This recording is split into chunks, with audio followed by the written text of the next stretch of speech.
Students, good morning everyone. Myself Manisha Mane. Welcome to all of you in economics lecture. This is first chapter, basic concepts in economics. And in last lecture, studied about basic concept of microeconomics. So basic concept of microeconomics explain. First one is a want, second goods and service, third one is the utility, and fourth one is the value. So value again two part, value in use, value in exchange, and examples water and diamond is a paradox of value. Okay, so today we are going to study about continue basic concepts of microeconomics. ये 4 concept के बाद continue आगे वाले basic concept हम पढ़ेंगे. ठीक है, सो हमारा 5th वन पॉइंट है wealth. So what is mean bye wealth? Wealth refers to anything which has market value and can be exchanged. It is also known as the wealth. हमें क्या देखना है? Anything, any goods, any commodity, किसी भी goods का, commodity का, things का एक मार्केट वैल्यू है and this market value can be exchange for the money. उसी वैल्यू को आप लोग पैसे में एक्सचेंज कर सकते हैं, मतलब सेल कर सकते हैं या फिर उसे परचेस कर सकते हैं. So it is also known as the wealth. ठीक है, so wealth regarded as a commodity and explain the 4 features. So there are 4 features: utility, scarcity, transferability and fourth one is the externality. ठीक है, so one by one explain in detail. There are 4 features of the wealth. So first one, utility. So what is meant by utility? Utility means a commodity must have the capacity satisfy human want. a commodity में क्या होनी चाहिए? Capacity होनी चाहिए. किस चीज़ की capacity होनी चाहिए? सो satisfy the human want. या फिर हम लोगों ने लास्ट लेक्चर में और भी वहाँ पर उसका मीनिंग देखा था. want satisfying power of commodity, it is also known as the utility. ठीक है, किसी भी कमोडिटी में आपकी ज़रूरत पूरी करने की ताकत है तो उसे हम लोग क्या बताते हैं? सो यूटिलिटी बताते हैं. But next one, this commodity are utility means this commodity are purchase of the market and therefore it is include of the wealth. अब ये कमोडिटी की ज़रूरत हो गई तो वो कमोडिटी हम लोग को क्या करनी पड़ेगी? सो मार्केट से परचेस करनी पड़ेगी. और जब हम लोग परचेस करेंगे तो उसके लिए क्या देना पड़ेगा? पैसा देना पड़ेगा, एक्सचेंज करनी पड़ेगी. और जब हम लोगों की एक्सचेंज की बात आती है तो हम लोग उसे क्या बताते हैं? वेल्थ बताते हैं. ठीक है, सो ऐसे कई एग्जाम्पल्स आप लोग देख सकते हो आपके टेक्स्ट बुक के हिसाब से. फर्नीचर रहेंगे, रेफ्रिजरेटर्स रहेगा, फ्रिज रहेगा, एक्सेट्रा. ठीक है, सेकंड वन पॉइंट है स्क्रैसिटी. So what is mean by scarcity? A commodity must be scarce in supply in relations to demand. A commodity is a scarce. Commodity must be scarce. Scarce का मतलब क्या होता है? Rare. Rare का मतलब क्या होता है? दुर्मिळ. किसमें दुर्मिळ है? So in supply in relation. Supply में स्केयर है. किसके comparatively? To demand. Means more demand comparatively scarce of the supply, less of the supply, and therefore it is explained, it is include of the scarcity of the commodity. It means it explain, it is include the term of wealth. तो वो क्या हो गया? Wealth हो गया, संपत्ति हो गई. वो स्क्रैसिटी भले रहेगी. So all economic goods price या फिर is a paid. All economic goods is a purchase and price for the paid. जैसे कोई भी एग्जांपल्स हम लोग देख सकते हैं. मुझे लगता है पिछले 2 से 3 सालों में आपका ओनियन का बहुत बेस्ट एग्जांपल था. क्या हुआ था? सो बारिश मीन्स रेनी सीजन के टाइम में ओनियन का सप्लाई कम हो गया था. So scare supply in onion comparatively demand and affected increase the price of commodity means related of the wealth. तो उसकी वजह से लोगों का पैसा बहुत बढ़ गया। जो सेलर थे उन्हें बहुत अच्छी खाती वहाँ पर क्या हो गई, सो मनी या फिर अमाउंट मिल गए।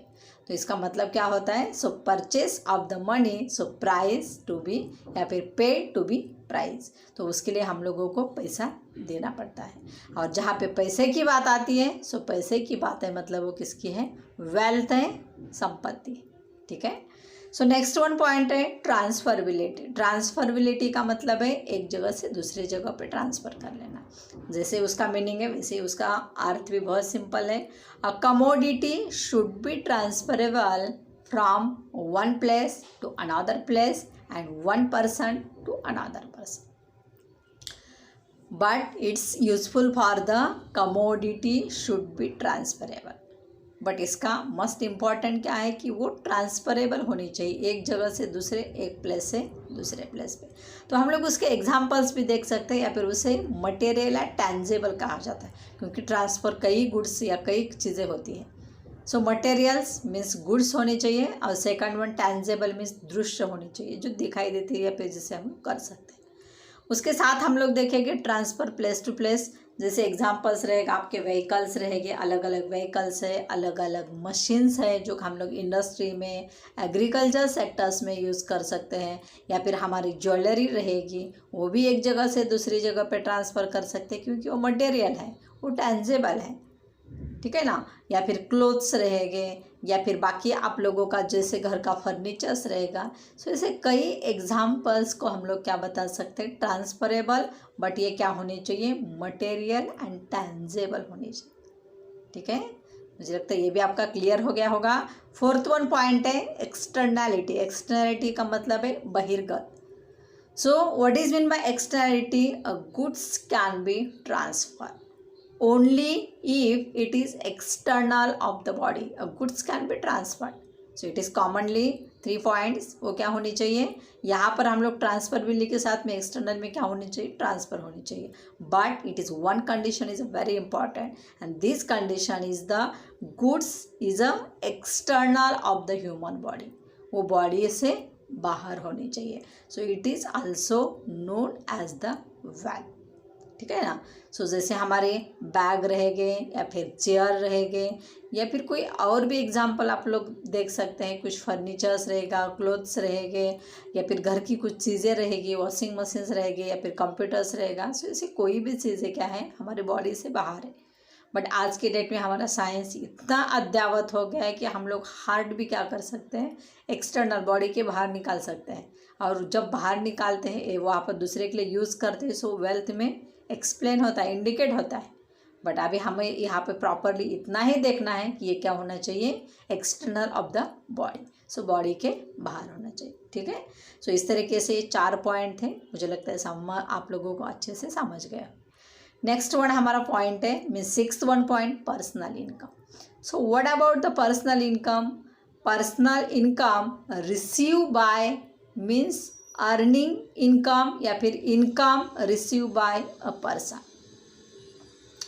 इनकम क्या होना चाहिए, पर्सन से रिसीव होना चाहिए। बट किस तरीके से रिसीव होना चाहिए, so from all sources is called person income, means any sources. Any sources persons has received the income. For examples, any professional, just for example teacher, lawyer, doctor, any workers in work of the industry, agriculture sector, या फिर next one is the scientist, next one is the minister, means any persons. But it has received the income include different sources, या फिर all the sources. It is simple concept of the micro economics, बहुत ही simple है। और 7th one point है personal disposable income. Disposable income का मतलब होता है स्पेंड इनकम, एक्सपेंडिचर इनकम, जो इनकम आप लोग स्पेंड कर सकते हैं, खर्च कर सकते हैं। इसका मतलब क्या होता है, so what about the personal disposable income, it is that part of the personal income. ये किसका पार्ट है, पर्सनल इनकम का ही पार्ट है। But it explain it is left over after payment of the taxes, just for example income tax, for example wealth tax, etc. means any person's total income reductions of the tax, and remaining income has a spent income, disposable income. जैसे for example अभी आपके parents की हम लोग बात करते हैं कि क्या हो गया, उनका इनकम है, सो जिस इनकम से उन्हें जितना भी परसेंटेज टैक्स देना है गवर्नमेंट को, वो टैक्स देने के बाद वो टैक्स क्या करना पड़ेगा, सो टोटल अमाउंट से उसे लेस करना पड़ेगा, मीन्स लेफ्ट करना पड़ेगा। सो उसे लेस करेंगे, सो बाकी जितना अमाउंट बचता है उसे हम लोग क्या करेंगे, तो उस अमाउंट से हम लोग कोई भी कमोडिटी परचेस कर सकते हैं। सो इसका मतलब हो गया personal disposable income. This is the most important concept of the economics, means micro economics. So ये भी हमें बहुत अच्छे से याद रखना है। उसके साथ आप लोगों के टेक्स्ट बुक में वहाँ पर दिया है यू शुड नो, ये आपको पता होना चाहिए। यू शुड नो मीन्स ये पता होना चाहिए। So given the different concept of the income, so this concept is a know and understand of the every student. So it is shortly explained of the you should know. So first one concept है fixed income. So fixed income means income which remains is the stable over a period of the time. Income is a stable, income is a remain constant over a period of the time. एक कुछ fix period तक वहाँ पर उस person का income क्या है, constant है, तो उसे हम लोग फिक्स इनकम बता सकते हैं। सो उसका एग्जांपल जैसे रेंट रहेंगे, वेजेस रहेंगे। जैसे फॉर एग्जांपल किसी पर्सन के 2-3 मकान है, उसने क्या किया, रेंट पे दिए हैं, मतलब टाइमिंग है 1 साल का उसका कॉन्ट्रैक्ट, 1 साल के लिए उसने दिया है, तो वो क्या रहेगा, फिक्स उसका रेंट रहेगा, ठीक है ना। वो कहीं पे जॉब कर रहा है, सो एक फिक्स के लिए उसके सैलरी रहेगी, मतलब 1 साल के लिए जितना भी वहाँ पर लगभग टाइमिंग है, तो इसे कहा जाता है fix income. Second one point है फ्लक्चुएटिंग इनकम। फ्लक्चुएटिंग इनकम का मतलब है changing income. Income is not constant, keeps remain the change, या फिर keeps changing, so it is explain fluctuating income. इसका मतलब क्या है, not fix but keeps the changing. For example profit, so any leaders, any sellers, any producers profit sometimes is a positive, negative, zero etcetera. So ये क्या है, same नहीं है, constant नहीं है, तो ये चेंज होता रहता है, कभी ज़्यादा भी रहेगा, कभी कम रहेगा, या फिर वहाँ पर कभी निगेटिव में भी जाएगा, सो कभी जीरो में भी जाएगा, तो इसे कहा जाता है फ्लक्चुएटिंग इनकम। और ये हम लोग प्रोड्यूसर्स से कंपैरेटिवली प्रॉपरली देख सकते हैं। थर्ड वन पॉइंट है money income. Money income is a receive currency of the country, means it is the actual, या फिर it is the cash of income. Just for example 5,000, 10,000 etcetera. But first क्या है, currency of the country, जो country की currency है, issue of the currency given, या फिर in our country issue of the currency by RBI, reserve bank of the India. So this currency are every people is a legal acceptance, it means it is explain the money income, ठीक है। जो भी वहाँ पर हम लोग हमारे country की बात करेंगे, RBI रहेगा या फिर इंडियन गवर्नमेंट रहेगा, उन्हें जो वहाँ पर पैसा इशू करने की क्या है, लीगल अथॉरिटी है। सो उसी करेंसी को हम लोग क्या बताते हैं, मनी इनकम, या फिर उसे actuals, it is the cash of income कहते हैं, ठीक है, means money income. Next D1 point है real income. So real income, what is real income, it is purchasing power of the money income, it is explain the real income. Purchasing power of the money income means purchase the commodity out of the income. आपका कितना income है, उस income से आप लोग जितनी सारी commodity purchase कर रहे हो, उस कमोडिटी को कहा जाता है रियल इनकम, ठीक है। नेक्स्ट वन पॉइंट है जिसका नाम है E contractual income. Contractual income means it is follow terms and conditions of the contract. Just for example, industrial contract. So sometimes some peoples are contract and more of the people's work of the contract basic. Just for examples, follow the conditions means terms and conditions. कई बार जो हमारे contractors रहते हैं, वो contractors के साथ में जब काम कर रहे वर्कर्स, तो उन्हें क्या करना पड़ता है, follow the terms and conditions. So it is the contract and contract explain of the contractual income. So contractual income example of the rent and wages. Same हो सकता है, जैसे भी वहाँ पर आप लोगों के साथ जैसे कॉन्ट्रैक्ट हुआ है, उस हिसाब से हमारी सैलरी रहेगी, रेंट रहेगा। मतलब कोई बिजनेस कर रहा है, सो एक दूसरे के साथ में, एक प्रोड्यूसर दूसरे से, किसी से वहाँ पर कुछ इंडस्ट्री या फिर कुछ जगह लिए हैं, तो इसके भी क्या है, कुछ कंडीशंस है, ठीक है। नेक्स्ट वन पॉइंट है रेसिडुअल इनकम। सो अभी रेसिडुअल्स इनकम का मतलब है income which is left over after making the payment, means payment factors of productions.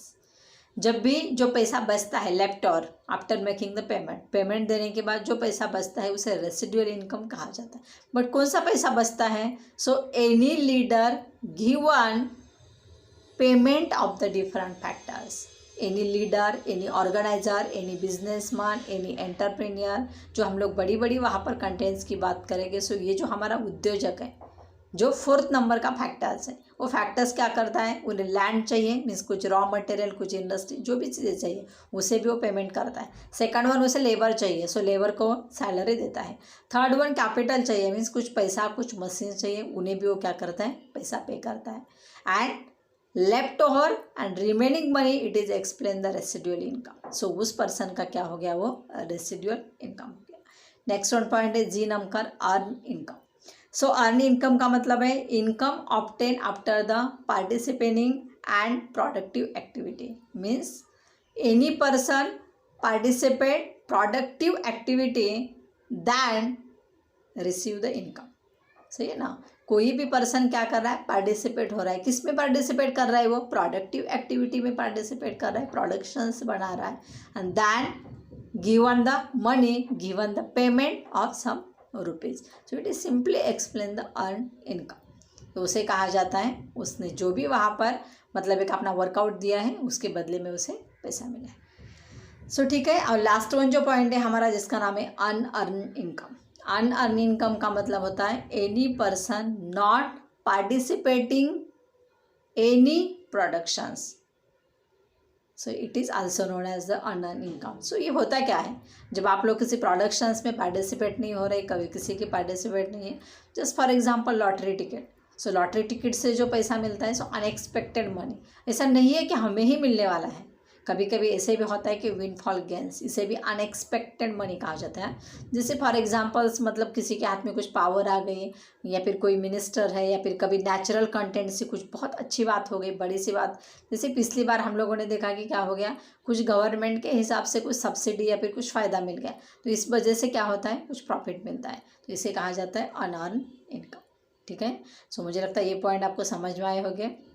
उसके साथ में आपके टेक्स्ट बुक में एक ग्रीन कॉलम दिया है। सो ग्रीन कॉलम में जो आप लोगों को दिया है वो अच्छे से एक बार मैं बताती हूँ। उसके साथ में ट्राई दिस दिया है, वो आप लोगों को अपने नोटबुक में उसकी इंफॉर्मेशंस लिखने हैं। सो ट्रांसफरेबिलिटी के बारे में एग्जांपल है, do you know explain the two transferability. First one is the physical transferability and second one is the national transferability. So physical transferability में उन्होंने दिया है कि transfer one place to another या one person to another, but उसमें क्या होनी चाहिए? सो एक्चुअल ट्रांसफ़र होना चाहिए।